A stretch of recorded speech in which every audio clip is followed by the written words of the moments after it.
안녕하세요. 비욘디 가족 여러분, 정형외과 전문의 이대영입니다. 토요일 3시 여러분과 또 만나뵙게 됐습니다. 오늘은 그러니까 예고해 드린 거랑 내용이 조금 비슷한 내용인데 좀 다른 내용으로 좀 일반적인 제목으로 강의를 드릴까 합니다. 허리 통증 잡는 숨쉬기, 서기, 걷기라는 제목으로 말씀을 드릴까 하고요. 결국 실은 이게 코어 강화를 말하는 겁니다. 그러니까 제가 외래에서 환자분들 진료를 보다 보면은 너무 통증의 개별적인 원인에 대해서 환자분들이 궁금해하시고 의학적 지식이 그렇게 되어 있는 부분이 많아서 전체적인 그림으로서 여러분들한테 이해시켜 드리기에는 턱없이 진료 시간이 부족한 게 맞습니다. 그래서 외래에서 제가 오시면 최대한 잘 설명하려고 노력하지만 제가 진료 시간에 그러니까 시간이 최선을 다하지 못하는 경우에 여러분께서 영상 보고 이해하셨으면 하는 생각을 가지고 있고요. 제가 오늘 말씀드릴 주제는 다시 한번 말씀드리면 허리 통증 잡는 숨쉬기, 서기, 걷기에 대해서 말씀드릴까 합니다. 이게 무슨 의미냐면요. 환자분들이 허리가 아프시잖아요. 협착증이 허리가 불편하고 잘 못 걸으시고 그러시잖아요. 그럼 협착을 우리가 어떻게 이해하느냐부터 중요합니다. 그러니까 협착을 우리가 어떻게 이해하는 게 좋냐면요.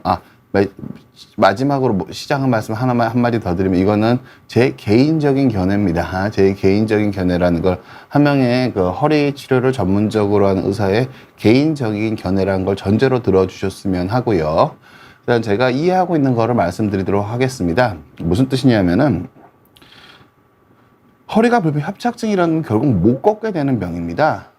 못 걷게 되는 병이라는 게 무슨 뜻이냐면은 척추간의 협착은 그 개념적으로 살펴볼 때 척추 신경이 눌리는 병입니다. 그런데 척추에 퇴행성 관절염이 생기면서 허리로 내려가는 신경이 눌려서 생기는 병인데요.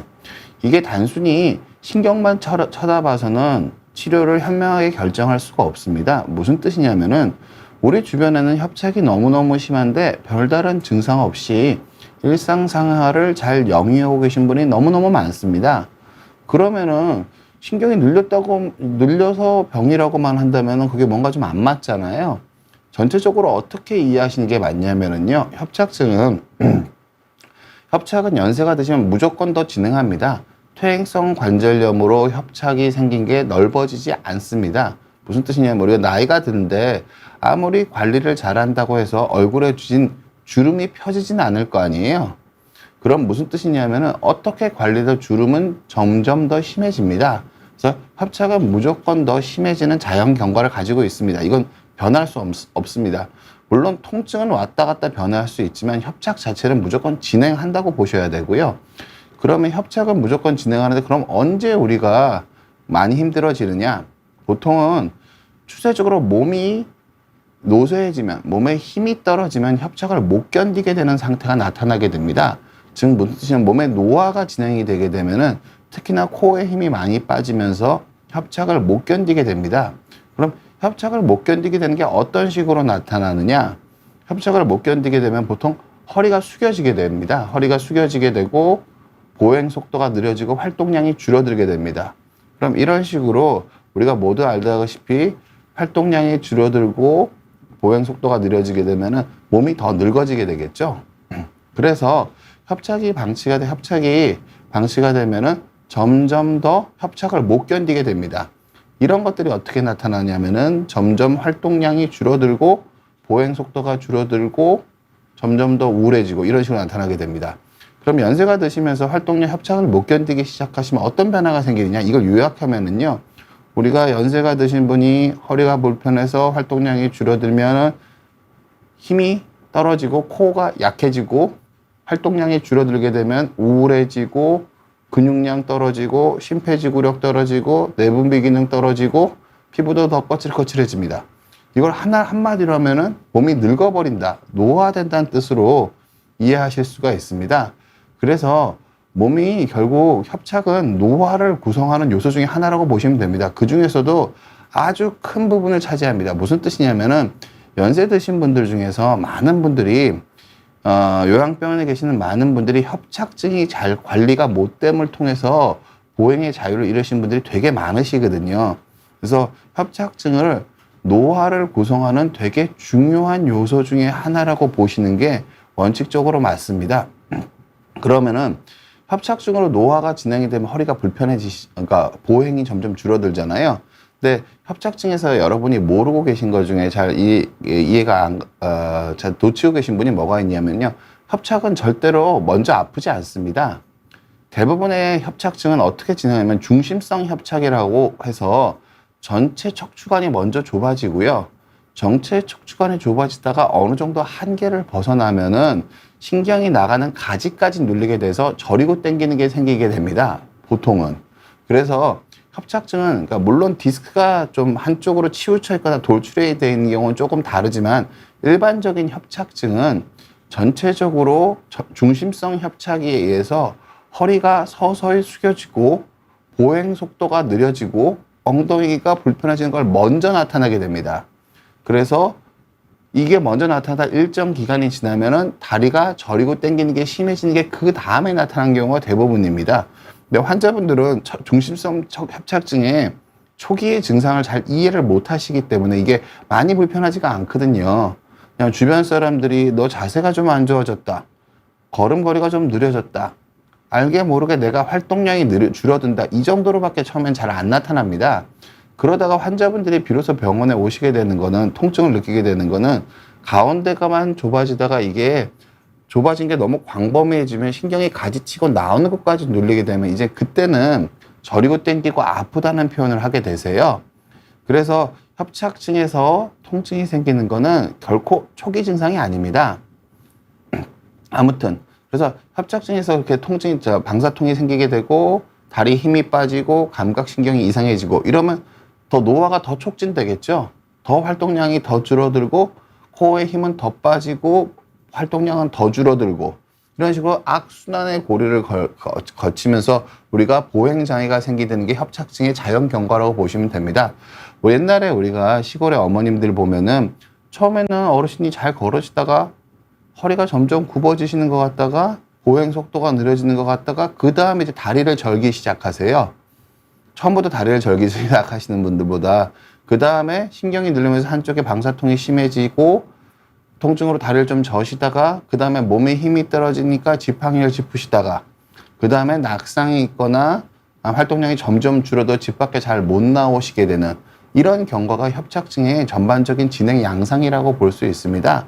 그래서 제가 환자분들한테 말씀을 드리는 거는 협착의 초기에 내가 보행 속도가 좀 느려지고 허리가 좀 숙여지는 초기에 관리를 잘 하시는 게 물론 예방을 하는 게 제일 좋고요. 예방하는 방법은 제가 여러 번 말씀드리지만 협착증이 오고 나면 예방이라는 건 없고요. 실질적인 예방은 50대부터 꾸준한 유산소 운동과 달리기 같은 조깅 같은 꾸준한 유산소 운동과 고단백 식이가 코어를 강화하고 몸의 근력을 올리고 심폐지구력을 올려서 협착을 예방할 수 있는 거의 유일한 방법입니다. 나머지 협착이 이미 오고 나서 하는 방법들은 협착에 대한 관리지 협착을 예방하는 거라고는 할 수 없습니다. 어쨌든 협착을 예방하는 방법이 제일 좋고요. 근데 예방이라는 게 말처럼 그렇게 쉬운 게 아니니까요. 자기의 미래를 향해서 잘 대비하기 쉽지 않아서 좀 젊으시거나 비교적 지금 통증이 없으신 고령의 분들은 제가 이렇게 말씀을 드립니다.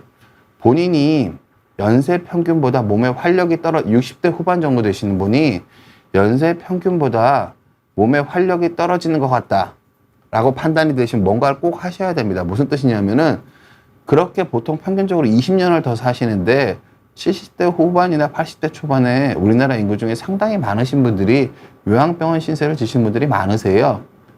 근데 내가 60대 후반쯤에 연세 평균의 사람들보다 몸에 활력이 좋으시면 그런 걱정을 별로 안 하셔도 되는데 제가 제일 안타깝게 생각을 하는 거는 60대 후반의 연세 평균보다 활력이 떨어져 계신데 내가 안 아픈 것만 계속 집중을 하시는 분들이 많으세요.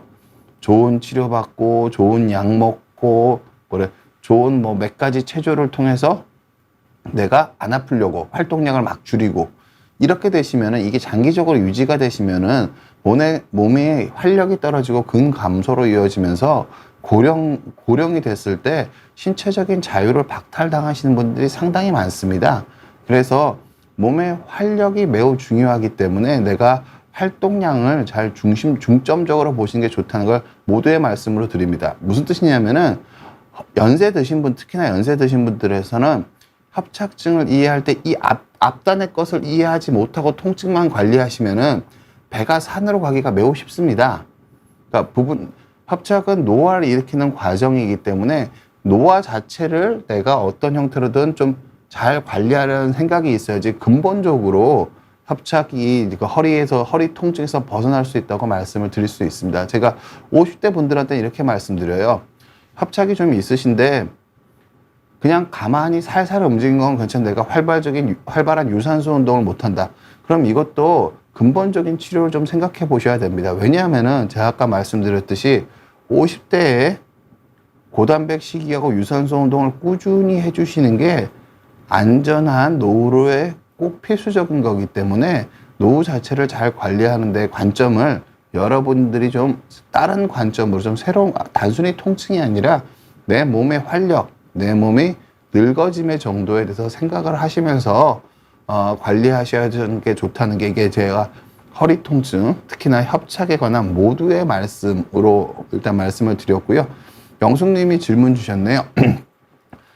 허리 스트레칭 유튜브에서 찾아서 가끔 하는데 시원한 기분이 안 들고 자세가 불편한데 자세가 잘못된 걸까요? 보통은 허리 스트레칭은 협착이 있으신 분들을 위한 스트레칭이 아닌 경우가 많습니다. 제가 환자분들에 제일 많이 드리는 말씀이 우리가 모두 젊어지고 싶고 건강해지고 싶잖아요. 그러면 환자분들이 자주 하는 오해가, 그러니까 저는 젊어지는 걸 서울대 가는 거랑 똑같다고 얘기를 합니다. 무슨 뜻이냐면은 우리 모두 다 서울대 가고 싶잖아요. 저도 서울대를 못 갔습니다만 우리 모두가 서울대를 가고 싶잖아요. 그런데 서울대 가고 싶으면 덮어놓고 본고사 공부부터 하는 친구들이 많아요. 그런데 내가 기본적으로 곱하기 나누기 사칙연산이 아주 숙달된 사람이 본고사 공부를 하고 기본기가 탄탄한 사람이 본고사 공부를 하면은 서울대 가는데 도움이 되겠죠. 근데 기본기가 없는 사칙연산도 잘 안 되는 사람이 이차 함수 공부하고 본고사 공부하면은 수학 성적이 더 떨어지겠죠. 비하는 가지 원래 갈 수 있는 성적보다 대학을 훨씬 더 못 가게 되는 경우가 많습니다. 그리고 제가 환자분들한테 자주 드리는 말씀이 서울대 가려면은 젊어지려면은 제일 중요한 게 내가 뭘 못하는지 잘하는 게 되게 중요합니다. 보통은 공부 잘하는 친구들은 내가 뭘 못하는지 되게 잘 알아요. 근데 공부를 못하는 친구들이 내가 뭘 못하는지를 제일 잘 모릅니다. 무슨 뜻이냐면 열심히 하고 싶은데 뭘 해야 되는 건지를 모르는 거죠. 제일 중요한 거는 내가 뭘 해야 되는지를 잘 파악하시는 게 매우 중요합니다. 그런데 대부분 연세 드신 분들은 내가 뭘 해야 되는지를 파악하는 게 아니라 내 몸에서 내가 뭘 파악하는 게 뭐야? 누가 하는 게 좋다고 하더라. 그러니까 건강한 사람이 더 건강하게 하기 위한 운동을 하셔서 문제를 만드는 경우가 매우 많습니다. 그래서 내 문제가 뭔지를 신중하게 파악하시는 게 젊어진데 첫 번째라고 말씀을 드리고요. 그리고 젊어지려면은 보통 제가 이해를 잘해야 된다고 말씀드립니다. 그리고 생활 습관이 바뀌어야 되기 때문에 잘 이해해야지 내 생활 습관에 녹아나지. 일주일에 하루에 1시간씩 몸에 너무너무 좋은 운동을 1시간씩 하고 나머지 시간은 신경 안 쓰고 사는 것보다는 그냥 생활 습관에서 어느 정도 내가 몸을 안전하게 하는 버릇을 하루 종일 하고 지내시는 게 훨씬 더 효과적인 관리일 거라는 말씀을 좀 드리고 싶습니다. 어찌됐든 영숙님 말씀에 마저 답을 드리면은요. 환자분한테 안 맞는 운동일 가능성이 큽니다. 대부분의 스트레칭은 허리를 피는 형태를 가지고 있는데 협착증이 있으신 분들은 허리를 못 핍니다.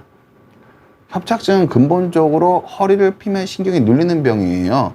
나 많이 아프지 않은데 라고 생각하시지만 아닙니다. 그러니까 원래 중심성 협착은 초기에 별로 통증이 없어요.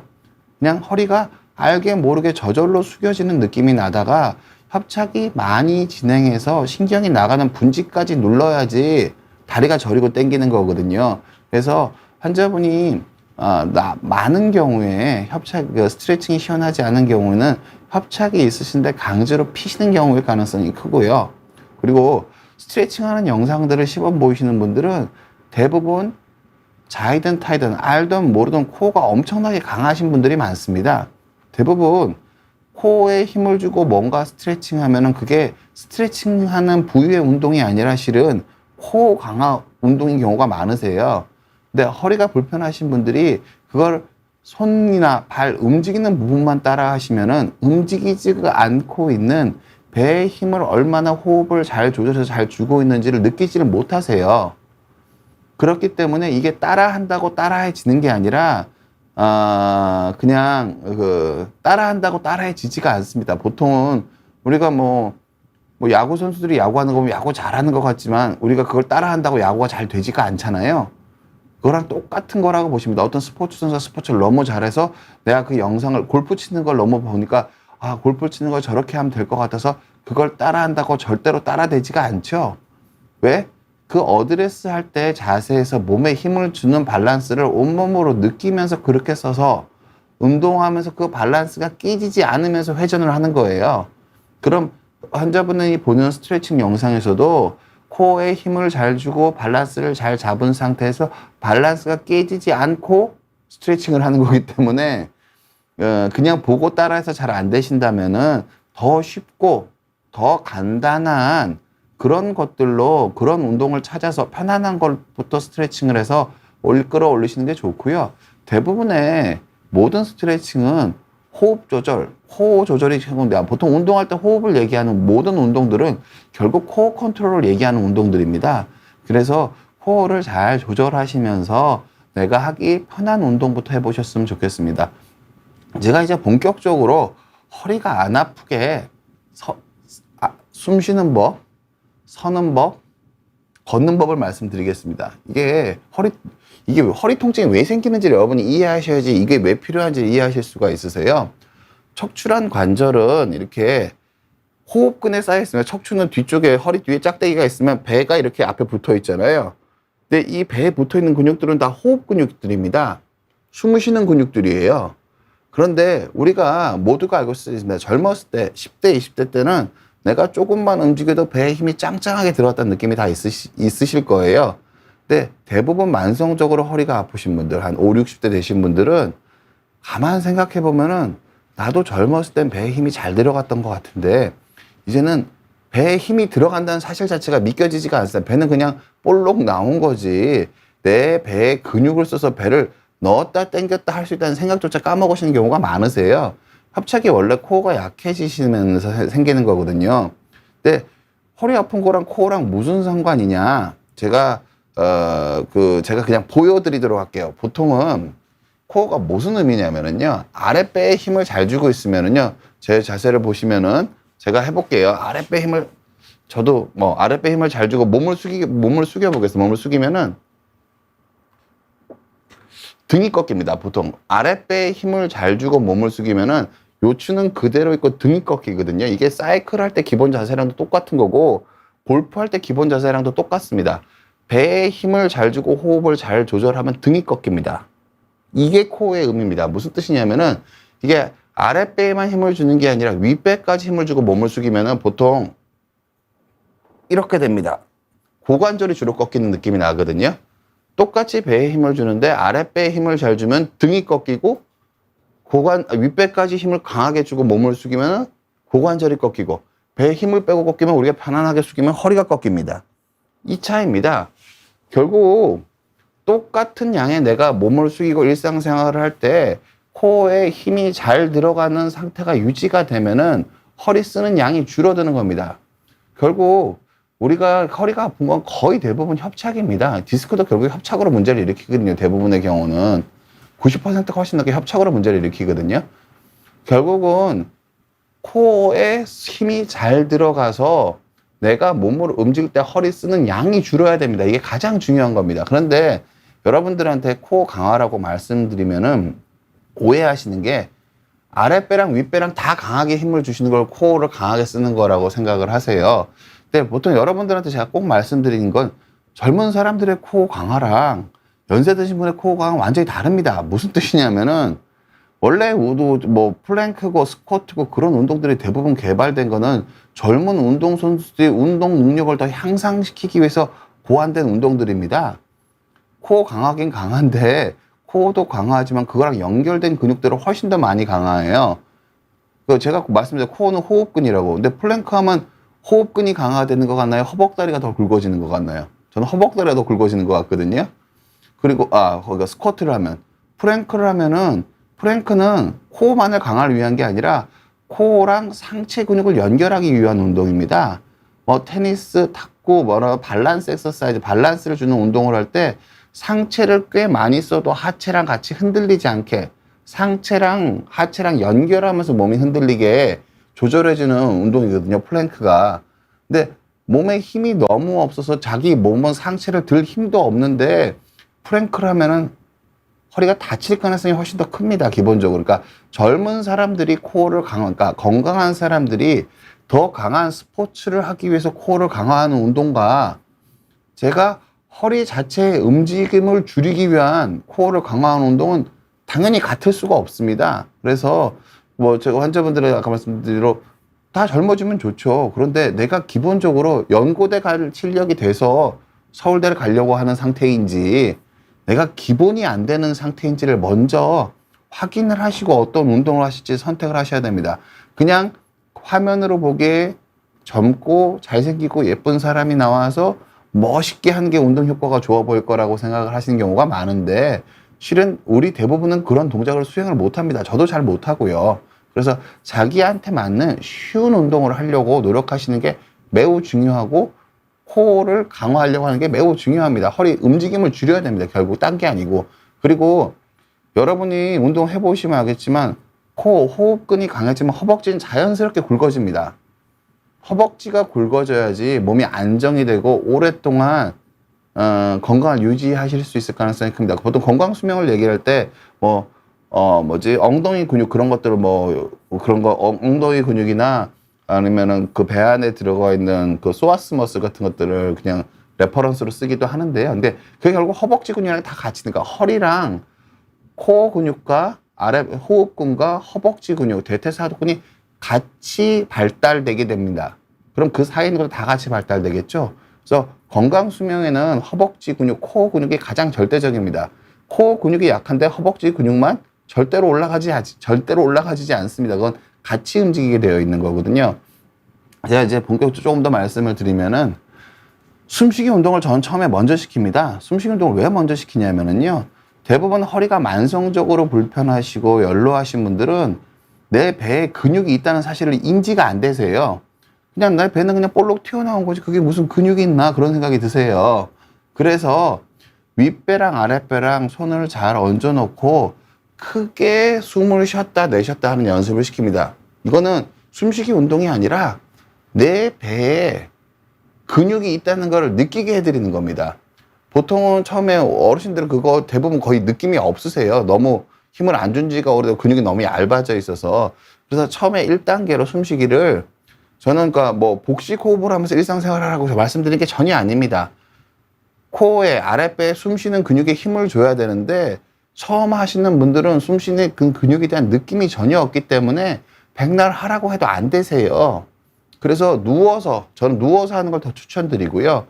누워서 가슴이랑 배에 손을 대시고 숨을 크게 내쉬었다가 크게 들이쉬었다가 크게 내쉬었다가 이걸 반복을 꾸준히 해보시면은 내 아랫배 쪽에 내 배 쪽에도 뭔가 근육이 있다는 느낌이 느끼시기 시작합니다. 그래서 첫 번째로 이 연습을 권해드리고요. 아랫배랑 윗배랑 같이 숨을 쉬었다가 같이 내쉬는 거고요. 보통 그래도 일상생활 평소에 숨을 쉴 때도 약간씩은 이걸 인지하는 연습을 할 때 크게 하시는 게 중요하고요. 근육이 있기려고. 일단 그 느낌이 나신 분들은 평소에도 숨을 쉴 때 배 근육을 좀 써서 크게는 말고요. 힘을 잘 써서 잠깐 숨을 쉰다는 느낌을 갖는 건 약간 도움이 될 수가 있는데 주된 숨쉬기를 제가 교육해드린 이유는 누워서 크게 배를 내밀었다가 당겼다가 이걸 계속 해보라고 말씀을 드립니다. 대부분의 어르신들이 이 연습을 함으로 인해서 내가 배에 근육이 있다는 걸 깨달으세요. 연세 드신 분들은 배에 근육이 있다는 것 자체를 못 느끼시거든요. 그래서 이걸 어느 정도 하시면서 그 다음 단계로는 허리 자체의 움직임을 줄이기 위해서 똑바로 서는 연습을 시켜드립니다. 보통 협착증 있으신 분들은 똑바로 서는 게 안 됩니다. 무슨 뜻이냐면 제가 그냥 협착증 있는 분들 대부분 어떤 식인지 환자분들도 보여드리도록 할게요. 제가 서가지고 옆모습을 보시면은 제가 좀 뒤로 가겠습니다. 협착증 있으신 분들은 자, 얼굴은 안 나와도 되니까요. 보통 이렇게 숙이고 걷습니다. 이렇게 숙이고 무릎을 이렇게 보통 협착증 있으신 분들은 이렇게 숙이고 걸으시고요. 무릎을 이렇게 들고 걸으십니다. 보통. 근데 협착이 있다가 이게 감압이 되고 나면 환자분들이 대부분 어떻게 움직이시냐면은 배는 나오고 어깨는 뒤로 가 있습니다. 이렇게 제가 배가 진짜 많이 나왔네요. 발보다가 어깨가 뒤로 가 걸으신 분들이 많으시거든요. 이게 무슨 뜻이냐면은 원래는 아랫배에 힘을 줘서 몸을 버티고 이렇게 등을 펴서 서야 되거든요. 아랫배에 힘을 줘서 버텨서 등을 펴서 서야 되는데 이 코어에 힘이 떨어지신 분들은 똑바로 쓰는 게 안 되니까 이게 배가 못 버텨지니까 어깨가 뒤로 가버립니다. 이렇게. 이런 분들은 코어 힘이 너무 약하기 때문에 남들처럼 똑같이 걸어도 허리가 많이 흔들리게 될 수 있는 결과가 있는 겁니다. 그러니까 허리가 결국 많이 흔들리게 되면은 허리에 퇴행성 변화가 빨리 오고 허리가 빨리 상하실 가능성이 많아지시는 거예요. 그래서 몸을 똑바로 펴서 쓰는 연습을 시켜드리고 그 부분은 제가 똑바로 서서 체중 이동하는 연습을 통해서 아랫배에 힘을 주고 몸을 똑바로 펴서 오른쪽, 왼쪽, 오른쪽, 왼쪽으로 체중 이동을 하면서 내가 아랫배에 힘을 줘서 내 몸을 버티는 연습을 하라고 말씀을 드리고요. 이게 똑바로 서는 연습입니다. 제가 협착증이 있으신 분들은 좀 연로하신 분들은 90%가 똑바로 쓰지를 못하세요. 대부분 쓰라 그러면 허리가 뒤로 가거나 수술하기 전에는 몸이 앞으로 숙여져 있거나 어떤 분들은 몸이 숙여져 있는 상태에서 배를 내밀어서 머리 위치만 제 위치로 가져가시는 분들이 되게 많으세요. 억지로 제키니까. 근데 몸을 뒤로 제키는 게 보통은 이게 환자분들이 하면 편하고 좋으세요. 왜 그러냐면은 그러니까 허리는 숙여져 있지만 팔에 힘을 줘서 머리를 뒤로 보내버리면 무게중심이 맞거든요. 그럼 걷는 게 좀 편해지세요. 그래서 환자분들이 그런 자세들을 되게 선호하시는데 보통 그거는 허리가 흔들립니다. 몸이 뒤로 넘어가 있기 때문에. 배에 힘을 줘서 몸을 꼿꼿이 세우고 몸이 안 흔들리게 서는 것부터 하셔야 됩니다. 보통 우리가 그리고 그걸 연습을 하시면서 그거랑 또 같이 뭘 하시면 되냐면요. 우리가 평소에 걸으시잖아요. 평소에 걸을 때 환자분들 아까 제가 보여드린 것처럼 협착증이 있으신 분들은 무릎이랑 발로 걷습니다. 체중 이동이 잘 안 되고 몸은 그대로 웅크리고 있는 상태에서 발이 앞으로 나가지지 않기 때문에 무릎을 굽혀서 지면서 발을 떼서 발과 종아리로 걷습니다. 보통은 무릎을 많이 굽히시고. 근데 허리가 안 망가지려면 코어를 기르려면은 아까 설 때 몸이 뒤로 넘어가지 않게 잘 버티면서 오른쪽 왼쪽 체중 이동 연습을 하라고 말씀을 드리고요.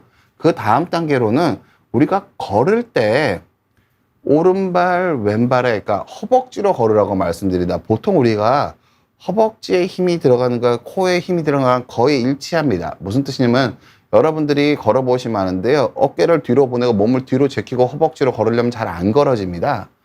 근데 몸을 꼿꼿하게 세우고 어르신들 입장에서는 대부분 고개를 좀 숙여야 실현이 가능하실 거고요.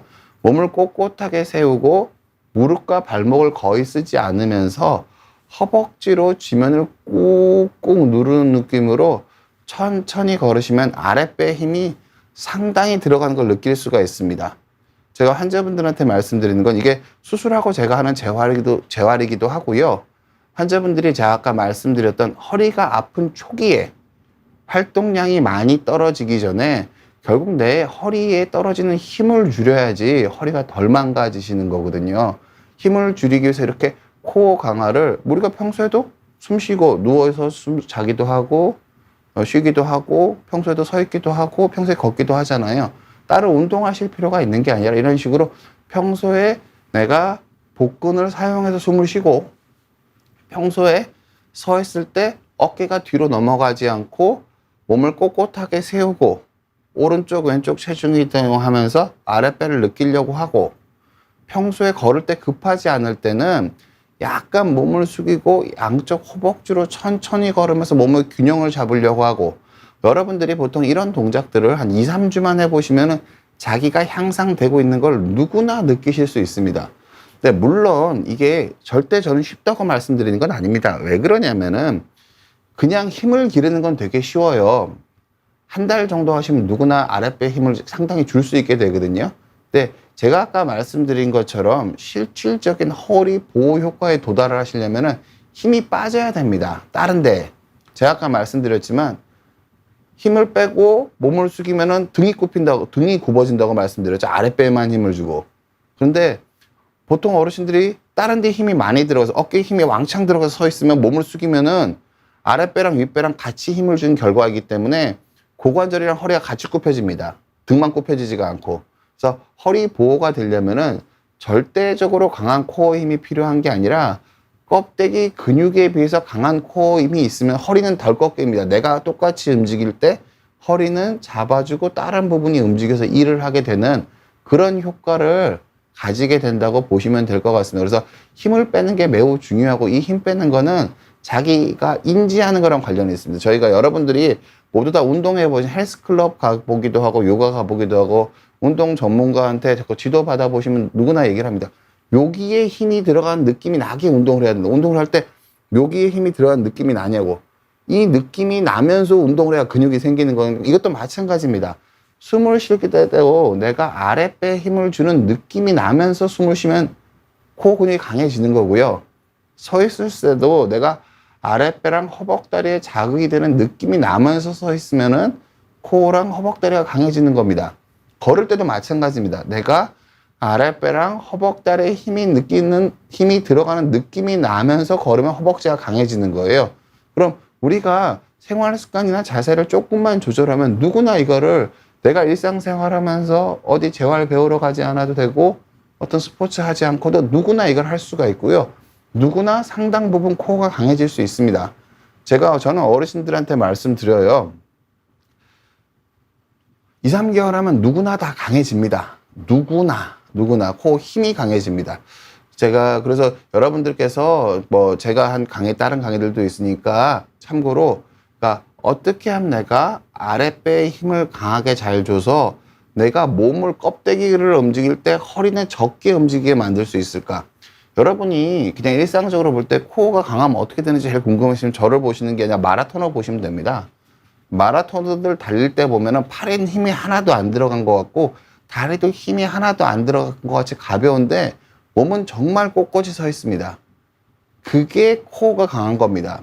다른 데는 다 힘이 빠지고 아랫배 힘이 강하게 들어가서 몸이 하나도 안 흔들리게 걷죠. 스포츠가 그런 겁니다. 그런 분들이 코어가 힘이 약해서 뛸 때마다 몸이 흔들흔들 거리면은 허리가 금방 망가지겠죠. 못 걷겠죠. 똑같습니다. 근데 여러분들이 그 마라톤을 볼 때 마라토너가 몸이 흔들리면은 저 사람 저러다 부상당할 거라고 생각이 드시잖아요. 근데 마찬가지입니다. 어르신들이 허리를 숙이고 걸으시고 몸이 흔들흔들하고 걸으시고 휘청휘청 하시면 우리 모두 다 압니다. 허리 오래 못 쓸 거라는 거. 결국 몸의 흔들림을 잡는 게 중요한 거지, 흔들림을 잡으면 통증은 저절로 장기적으로 줄어듭니다. 이걸 안 아프기 위해서 뭘 하는 게 의미가 있을 수가 없어요. 왜냐하면은 통증은 뭐냐면은요, 상태 변화 속도가 느려지면 안 아파지는 거지, 다른데 여기가 간지러운데 여기를 꼬집어서 여기 간지러운 걸 모르면 그게 안 아파지는 건가요? 별로 좋은 방법은 아니겠죠. 근본적으로 안 아파지게 하는 방법은 상태 변화를 줄이는 거고 그 부분의 문제가 있었던 변화를 줄이는 겁니다. 근데 그거를 너무 누워있기만 하면 코가 같이 약해지기 때문에 누워있는 형태로 보호하는 건 아주 단기간에만 가능한 거고, 내가 일상생활하면서 허리가 안 망가지고 안 아프게 하려면은 허리의 움직임을 줄여야 되고 허리의 상태 변화를 줄여야 됩니다. 그런데 아까 제가 말씀드린 것처럼 뻣뻣하게 힘을 줘서는 상태 변화가 줄지가 않습니다. 코어에만 힘이 들어가고 다른 데가 상대적으로 힘이 빠져야 되는데 실은 이건 되게 부드러운 상태를 의미하는 겁니다. 여러분들이 힘을 주면 뻣뻣해진다고 생각하시면 그분들은 코어에 힘을 주는 게 아니에요. 대부분 윗배까지 같이 힘을 줘서 몸을 뻣뻣하게 만들어 버리시는 거거든요. 그렇게 하면 허리가 더 그렇게 하면은 힘을 빼고 쓰는 것보다는 낫겠지만 허리가 더 아파지실 가능성이 큽니다. 그래서 제 통증에 대해서는 이것만 이렇게 이해하시면 돼요. 상태 변화가 느려지면 안 아파지는 겁니다. 협착될 때 여러분들이 제일 의아하게 생각하는 거, 나는 왼쪽만 아픈데 왜 양쪽에 눌려 있냐고 수술할 때 그런 경우가 많거든요. 그건 당연한 겁니다. 여러분이 여러분 피부를 한번 꼬집어 보세요. 똑같은 힘으로 꼬집으면 몇 분 안에 다 안 아파집니다. 아무리 세게 꼬집어도.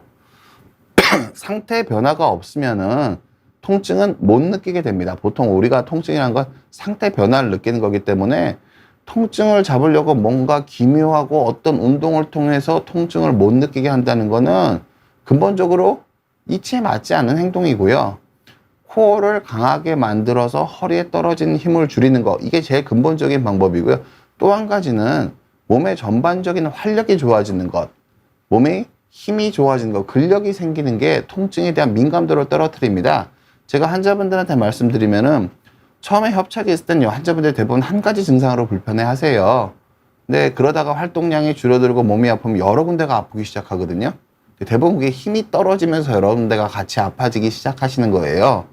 그럼 결국 치료하고도 몸에 힘을 길러야 잔통증이 없어지지, 힘을 안 기르고 좋은 약을 먹고 좋은 주사를 맞고 좋은 치료를 받아서 하나도 안 아프게 가능하다면 너무너무 좋겠지만 그런 치료는 제가 아는 한은 지구상에 없습니다. 그런 치료는 제가 지구니까 제일 아픈 부분을 해결하고 나머지는 저절로 좋아지길 기다려야 되고 몸의 힘을 길러서 통증을 잘 견딜 수 있게 해야 됩니다. 어르신들이 제일 그런 게, 제가 대부분 여쭤보면 그래요. 60, 70대 넘어가시면 잘 못 걸으신 분한테 물어보면은 어르신들이 대부분 옛날엔 이거보다 더 아팠을 때가 있었는데 잘 걸었는데 지금 꼭 옛날보다 아픈 건 아닌데 옛날보다 훨씬 더 못 걷겠다. 이 말이 뜻하는 게 뭐냐면은요, 아픈 거에 비례해서 못 걷게 되는 게 아니세요. 몸에 힘이 떨어져서 못 걷게 되시는 거거든요. 협착 자체가, 통증 자체가 중요한 게 아니라 몸에 힘이 떨어지고 보행거리가 줄어들고 몸이 늙어버리는 게 더 중요한 겁니다. 여러분들이 통증이 있더라도 통증이 있을 때 제가 말씀드린 이 요령들은 젊으신 분들한테도 다 해당합니다. 왜냐하면은 코어의 인지를 만들어서 내가 움직일 때 허리를 적게 쓰게 도와주는 거예요. 허리가 적게 움직여야지 허리 통증이 줄어드는 거는 너무너무 당연합니다. 보통 아까 질문 주셨지만 견인 치료 그런 것들을 통해서 허리 통증을 줄인다고 얘기하는데 그거는 실제로 당겨지는 효과가 있어서 줄어드는 게 아닙니다. 그게 당겨지는 효과가 있으려면은요, MRI 찍을 때 센서 해가지고 뼈랑 뼈 사이 간격이 늘어나야지 허리가 당겨질 거 아니에요. 근데 머리에 뭘 좀 하고 철봉에 거꾸로 매달린다고 해서 척추뼈 사이의 간격이 조금이라도 변할까요? 뼈에 못을 받고 당겨도 위에서 당기는데 아래까지, 허리까지 늘어나기 쉽지 않습니다. 여러분들이 하는 결인 치료, 철봉 치료가 디스크 사이의 간격을 늘릴 거라는 거는 통증 완화 효과가 없다고 얘기를 하는 게 아니라 디스크 사이의 간격을 늘릴 거라는 거는 조금만 생각해 보면은 그런 효과는 없다는 걸 여러분들 금방 깨달으실 수 있습니다. 기본적으로는 통증을 줄이는 거는 그 부분에 떨어지는 힘의 변화를 줄이는 거가 가장 우선적인 방법이고요. 나머지 치료들은 대부분의 경우는 뭐냐면은요, 여기 간지러운데 여기 꼬집어서 이 간지러운 거 잘 못 느끼게 하는 느낌을, 그런 효과를 갖는 경우가 대부분이라고 보시면 됩니다. 그리고 몸에 힘이 생기면 덜 아파지는 건 당연한 거고요.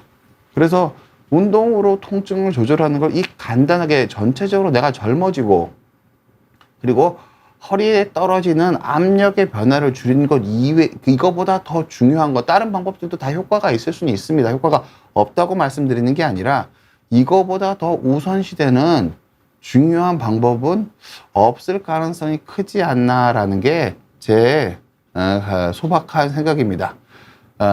제가 남은 시간은 좀 질문에 답하는 시간을 좀 갖도록 하겠습니다. 영양제일님이 질문 주셨네요. 시어머니가 한창 건강하셔서 운동도 열심히 하는데 몇 년 사이에 몸이 안 좋아지시고 운동도 하는데 조금이라도 운동을 하시는 게 좋으신 걸까요? 나이는 80대입니다. 보통은 건강검진 같은 건 다 해보셨을 거라고 생각을 합니다. 몸에, 그러니까 소모성 질환이라든지 협착이라든지 무슨 문제가 있어서 못 거시는 건 그 문제를 해결하시는 게 첫 번째입니다. 무슨 뜻이냐면은 문제를 초기에 해결 안 해주면 몸이 늙어버리세요. 그러니까 협착이 있어서 협착을 계기로 안 움직이기 시작하셨어요. 안 움직이기 시작하니까 우울해서 더 안 먹어요. 그리고 나가면 아프니까 활동을 더 줄여요. 그러면은 훨씬 더 빨리 늙어버리겠죠. 그럼 연세가 드셔서 몸이 한번 늙어버리면 젊어지는 게 결코 쉬운 게 아닙니다. 되게 제가 서울대 가는 거라고 말씀드렸잖아요. 실제로 제가 수술을 해보면은 100명 중에 한 3, 4분 정도가 실제로 젊어질 정도의 재활을 완수하세요. 전 더 많이 하시게 하려고 제가 비욘드도 출연해서 어르신들한테 제발 재활이나 운동에 신경 쓰겠어 계속 말씀드리는 건데, 제가 부족해서 아직 그렇게 재활을 이렇게 젊어질 정도로 재활하신 분들이 그렇게 많지가 않습니다. 어찌됐든 참을 수 있을 만큼은, 그러니까 운동을 하셔야 되고, 그러니까 다른 질환이 있는지, 그리고 협착증도 상당히 많은 원인이 되시는 게 있고요. 또 정신과적 약물 치료가 도움이 되는 경우도 되게 많습니다. 우울하고 내가 숙이고 걸어야 되니까 내 자존감이 떨어져서 나가기가 싫고, 내가 이런 모습을 보이기 싫어서 활동이 싫고, 그래서 운동을 줄이니까 더 못 걷게 되고, 그리고 내가 우울감이 있는데 항우울제는 먹기가 싫어서 약을 안 먹고, 잠을 잘 못 자는데 수면제는 해로우니까 안 먹고, 이런 식으로 해가지고 대부분, 그러니까 어르신들이 이렇게 그러니까 활동량이 줄어드는 다양한 연인들이 있어서 그 다양한 원인들을 다 점검해 보시고요. 그 중에서 제일 중요한 원인들 하나씩 교정해 보실 필요가 있습니다. 잠을 못 자는지. 그럼 잠을 못 자는 건 먼저 교정을 해 보시고, 약물 치료든 수면 습관을 바꾸시든 교정을 해 보시고, 그 다음 중요한 게 허리를 자꾸 굽히니까 협착증인지, 그러면은 협착에 대한 진단이나 치료 받아보셔도 되고요.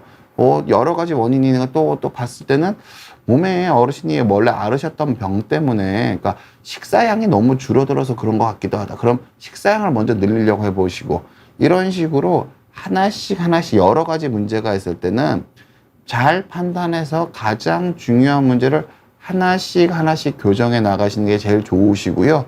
보통은 이런 거 교정이 안 되시는 분들은 여러 가지 문제를 동시에 해결하려고 하다가 조금 노력하다가 마시는 분들이 많으세요.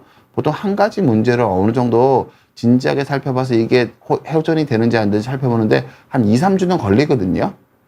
하다못해 약을 먹어봐도, 하다못해 식사량을 늘려봐도, 하다못해 하나를 운동량을 늘려보더라도 이게 효과가 있는지 아닌지를 알려면은 한 2, 3주는 걸리는데, 대부분의 어르신들이 하루 이틀 해보고 뭔가 없으면 접어버리세요. 그렇게 해서 문제 해결이 안 되세요.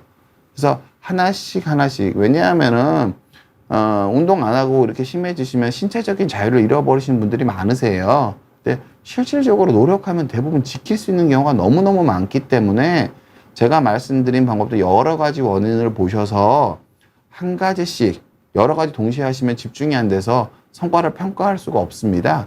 한 가지씩, 2, 3주씩 노력해 보셨으면 하는 말씀 드리고 싶습니다. 잘 관리하셨으면 좋겠네요. 오직 사랑님이 질문 주셨습니다. 약국에서 근이완제, 소염진통제 같은 경우 증상 호전 시 복용을 중단해도 되나요? 보통은, 그러니까 근이완제, 소염진통제는 증상 호전 시 대부분의 경우는 중단하셔도 괜찮습니다. 네, 어떤 특별한 경우는 있을 수 있을까요? 이게 통증이 너무 만성 통증으로 이어질 가능성이 크거나 도저히 아플 수밖에 없는 상황에서는 웬만하면 복용한 권유대로 드셔도 좋긴 하는데요. 보통은 약을, 근이완제나 소염진통제는 지속적으로 드실 필요가 전혀 없는 약입니다. 장복하면은 몸이 늙는다는 통계적인 연구가 있고요. 장복하면은 여러 가지 부작용이 있다는 연구는 너무 많기 때문에 보통, 그리고 통증 환자분들한테 저는 이렇게 말씀드려요. 조금만 아파도 약 먹으시는 어르신들이 되게, 그러니까 워낙 만성적으로 통증이 있으시고 통증에 맨날 치여 사니까 그러신 건 이해를 하는데, 만성적으로 소염진통제를 계속 먹는 분이 되게 많거든요. 그럼 몸이 왕창 늙어버립니다. 그러니까 내가 일상생활을 하다가 평균보다 실수를 해서 관리를 잘못해서 더 아팠을 때만 약을 드시고, 나머지는 내가 아파지면 아픈 원인을 찾아서 그걸 안 하시거나 다른 자세로 바꾸셔야 돼요. 연세가 드시면은 내 늙은 몸을 안 아프게 쓰는 나의 사용 설명서를 계속 업데이트 가면서 살아셔야 되는데, 환자분들 그게 잘 안 되세요. 내가 아픈 걸 받아들이기가 어려우니까 아프면 일단 약을 먹고, 아프면 일단 주사를 맞고 그러신 분들이 많으시거든요. 근데 그렇게 관리하면은 그게 지속적인 관리가 될 수가 없습니다. 언제나 병원에 하는 치료는 안 아프게 하는 거지 통증의 원인을 없애는 게 아니에요. 조직의 손상이란 통증의 원인 때문에 염증이 생긴 거를 눌러주거나 손상을 치료하는 게 아니고요. 조직의 손상이란 원인 때문에 생긴 통증을 못 느끼게 해주거나 이게 대부분의 치료입니다. 그러면은 아프지 않게 내가 자극이 안 되게 쓰는 거랑은 비교가 안 되겠죠. 조직 손상이 일단 안 생기는 게 최선일 거 아니에요. 그래서 환자분들한테 아프지 않게 쓰려면 어떻게 해야 되고 내가 뭐 할 때 더 아픈지를 연구를 해야지 원인이 뭔지 생각을 해서 무슨 약을 먹을까 무슨 치료를 받을까 생각하는 거는 환자분 건강에는 매우 도움이 되는 정도가 매우 적습니다. 근데 수많은 어르신들이 90이 가까우신 분들도 아프면 내가 왜 아플까 진단명을 생각하세요. 그럼 내가 아파진 내 생활 속에서 아파진 원인을 고칠 생각은 별로 안 하시는 거고 내가 용한 의사, 적절한 치료를 골라서 이 통증을 잊어버릴 수 있지 않을까라는 생각을 하시는 거거든요. 그렇지 않습니다. 손상을 안 주는 게 최고지 손상을 준 다음에 누가 고쳐줄 수 있다고는 생각 안 하시는 게 보통 더 현명하다고 저는 그렇게 말씀드리고 싶습니다. 최준규님께서 질문 주셨습니다. 마이는 만 75세인데 발바닥이 이따금 바늘로 찌르는 것처럼 따끔따끔하는 건 왜 그런지 좀 알려주세요. 선생님 말씀자 관심 가져서 너무 감사하고요. 보통 발바닥이 찌르는 느낌이다. 그럼 정상적인 감각은 아니겠죠? 그냥 보통 이상 감각이라고 생각을 합니다. 그러면은 이상 감각은 만성적인 신경의 자극에 의해서 높은 확률로 만성적인 신경 자극에 의해서 감각신경 시스템이 망가진 거일 가능성이 큽니다. 만약에 협착이 있으신지 한번 평가를 꼭 좀 받아보셨으면 좋겠고요. 협착이 있으면서 이상 감각만 표현하셨지만 제가 아까 말씀드렸지만 협착증은 원래 신경이 분지치는 데가 눌리는 건 나중 얘기예요. 처음에는 먼저 허리가 숙여지고 보행 속도가 느려지고 한쪽 엉덩이가 저리고 당기고 아프면서 나중에 힘도 떨어지고 그러면서 이상 감각이 생기시는 거거든요. 이상 감각이 생기는 것 자체가 협착의 초기가 아닐 가능성을 시사하는 걸 가능성이 꽤 큽니다. 그래서 혹시 치료하셔야 하는 협착증을 괜히 미루고 있는 상황이신지 아닌지 살펴보실 필요가 있습니다. 제가 협착증 치료에서 단 한 가지 말씀드릴 수 있는 거는요. 평생 치료를 안 할 수 없을 것 같으면은 젊은 날 몸을 덜 늙게 만드는 방법으로 치료하시는 게 최선입니다. 왜냐하면은 제가 치료해본 몸이 연로하시고 늙으신 분들은 어떤 치료를 해도 그 몸이 늙고 힘이 없고 아픈 걸 어떻게 받아들이겠어요? 만족감이 떨어지세요. 그래서 내가 언젠간 해야 될 치료를 미봉책으로 뒤로 미루고 있는 상태인지 아닌지는 최준규님께서는 한번 꼭 판단 받아보셨으면 합니다. 푼수공무주님께서 질문 주셨습니다. 앉아서 일하는 사람들이 허리 건강을 위해서 어떤 운동을 할 수 있을까요? 직장인들이 쉽게 할 수 있는 허리 스트레칭이나 운동을 추천해 주세요. 일단은 앉아서 일하시는 분들은 그러니까 서 있는 게 중요해요. 서서 제가 아까 말씀드린 체중 이동하기나 서서 걸을 때 코어에 힘을 잘 주고 걷는 게 최우선이고요. 아까 말씀드렸지만 스트레칭이 왜 좋을까요? 대답하기가 어려우시고 남들이 하니까 스트레칭이 원칙적으로 좋은 건 딴 게 아니에요. 코어에 힘을 잘 주고 스트레칭을 하면은 코어 강화에 의미가 있고 관절의 운동 범위도 약간 부드럽게 한다는 정도이지 허리가 아플 때 허리 스트레칭으로 허리를 막 굽혔다 폈다 비틀었다를 많이 하라고 하는 사람은 여러분은 단 한 번도 본 적이 없을 거예요. 허리가 다 안 아파지면 하라 그러죠. 허리는 스트레칭을 안 합니다. 기본적으로는. 왜? 움직임이 많아지면 사고가 날 수 있기 때문에. 그렇게 생각해 주시면 될 것 같고요. 그냥 체중 이동이랑 걷기, 제가 말 숨쉬기, 서기, 걷기 그런 거 노력해 주시면 좋을 것 같습니다. 가을님께서 질문 주셨네요. 저는 10년째 누워있어요. 엉치가 너무 아파서 왼쪽에 주사를 맞고 어제는 신경차별도 했어요. 그런데 6일째 사타구니 앞쪽이 고춧가루 풀는 것처럼 너무 아파서 아무것도 할 수 없어요. 왜 그럴까요? 그러니까 이상 감각입니다. 신경 손상 증상이고 허리에서 신경이 눌리는 겁니다. 그냥 신경이 어디서 눌린지는 개별적인 상황에 따라 다르지만 그냥 신경이 눌려서 아픈 거다. 그냥 그렇게 생각하시면 될 것 같습니다.